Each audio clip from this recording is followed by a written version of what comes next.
पूरे देश में भाजपा स्थापना दिवस मना रही है। भाजपा इस स्थापना दिवस को कमल का स्वर्णिम दिवस के रूप में मना रही है। उत्तराखंड के भाजपा प्रदेश कार्यालय में भी स्थापना दिवस मनाया गया। कार्यक्रम में सूबे के मुख्यमंत्री पुष्कर सिंह धामी, प्रदेश अध्यक्ष महेंद्र भट्ट और बीजेपी पार्टी के अन्य नेता भी मौजूद रहे। स्थापना दिवस के मौके पर देश के प्रधानमंत्री नरेंद्र मोदी ने देश के सभी बूथ पर सभी कार्यकर्ताओं को वर्चुअल के माध्यम से संबोधित किया। पार्टी के स्थापना दिवस को और हनुमान जयंती दोनों की सभी को बहुत बधाई देता हूं, बहुत शुभकामनाएं देता हूं। और इस अवसर पर उन सभी महान आत्माओं को, उन सभी महान कार्यकर्ताओं को जिन्होंने अपना तिल जलाकर भारतीय जनता पार्टी जैसे पौधे को लगाया और वो पौधा आज बट वृक्ष का रूप लेकर संपूर्ण भारत की सेवा में लगा हुआ है, संपूर्ण विश्व को कहीं न कहीं प्रकाशमान करने का काम कर रहा है। आदरणीय प्रधानमंत्री जी का आज बहुत ही प्रेरणादायी संबोधन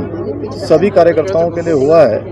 केवल उनके संबोधन में कि भारतीय जनता पार्टी केवल चुनाव तक सीमित नहीं है, चुनाव जीतने तक सीमित नहीं है। हम उत्तराखंड के अंदर भी माननीय प्रधानमंत्री जी के प्रेरक उद्बोधन से प्रेरित होकर जन जन का विश्वास जीतने का काम करेंगे, जन जन का दिल जीतने का काम करेंगे। स्थापना दिवस के मौके पर उत्तराखंड में सभी कार्यकर्ताओं के घर पर पार्टी का झंडा भी लगाया गया।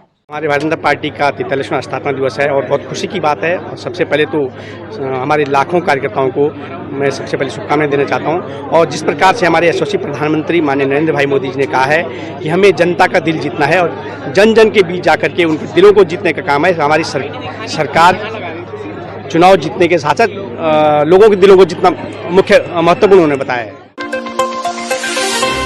हनुमान जन्मोत्सव को लेकर डोईवाला के भानियावाला में जमकर उत्साह देखा गया। इस दौरान हिंदू संगठनों से जुड़े तमाम लोग हनुमान जन्मोत्सव में जय श्री राम के नारे के साथ शोभा यात्रा में नजर आए। बड़ी संख्या में क्षेत्र की महिलाएं भी कलश लेकर मौजूद रहीं। शोभा यात्रा के दौरान पूरा क्षेत्र भगवामय नजर आया, जिसमें कई प्रकार की सीता, राम, हनुमान व कई देवी देवताओं की झांकियां भी देखने को मिली, जिसके साथ हजारों लोग इस शोभा यात्रा में जुटे।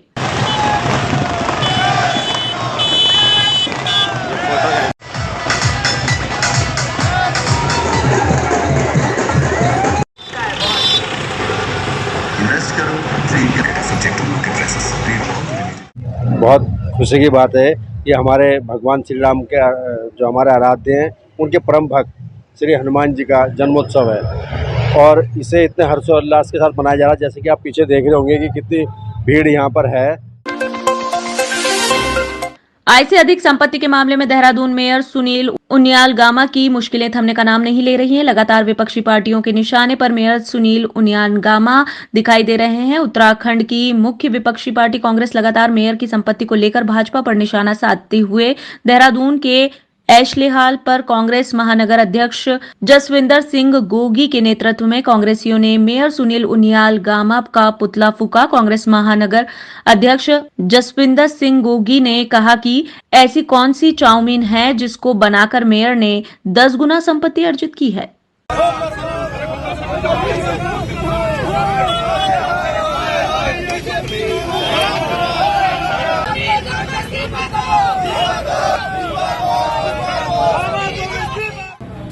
हम पूछना चाहते हैं उनसे, उनके 4.5 साल के कार्यकाल में उन्होंने ऐसा क्या किया है कि उनकी जो संपत्ति है वो 10 गुना बढ़ गई है।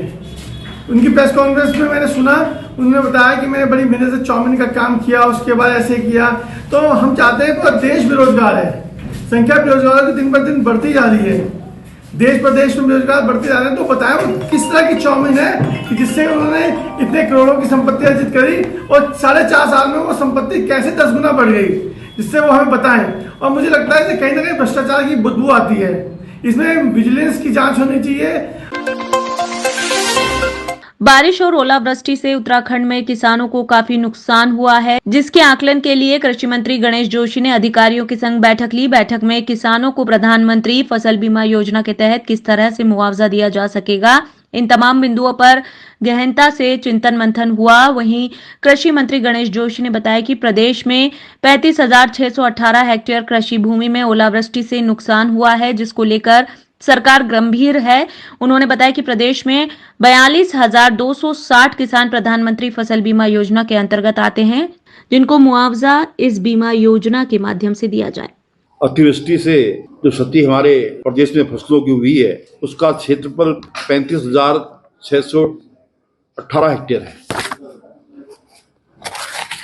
और उस क्षति के क्षेत्र में से जो आपदा के मानक हैं कि 33% से अधिक अगर क्षति होती है तो वो उसके मानक में आते हैं। उसका क्षेत्रफल 7,403 हेक्टेयर है और इनको तो हम आपदा के मानक के अनुरूप इनको हम मुआवजा देंगे। इसमें असिंचित खेती हेतु 8,500 प्रति हेक्टेयर और न्यूनतम 1,000 रुपये राहत राशि है। सिंचित क्षेत्र हेतु रुपये 17,000 प्रति हेक्टेयर व न्यूनतम 2,000 है। फलदार पौधों के लिए 22,500 प्रति हेक्टेयर व न्यूनतम 7,500 है। रेशम कीट पालन के लिए 6,000 प्रति हेक्टेयर व 7,000, मूंगा के लिए 7,500 प्रति हेक्टेयर है। जनपद उधम सिंह नगर के जसपुर क्षेत्र में कुत्ते का शिकार करने के लिए उसका पीछा करना तेंदुए को भारी पड़ गया, जब दोनों बोरवेल में कूद पड़े और एक साथ फंस गए। सूचना मिलने पर काशीपुर के वन क्षेत्र अधिकारी कार्यालय से वन क्षेत्र अधिकारी संजीव कुमार के नेतृत्व में टीम मौके पर पहुंची और तेंदुए को रेस्क्यू करने की तैयारी करने लगी।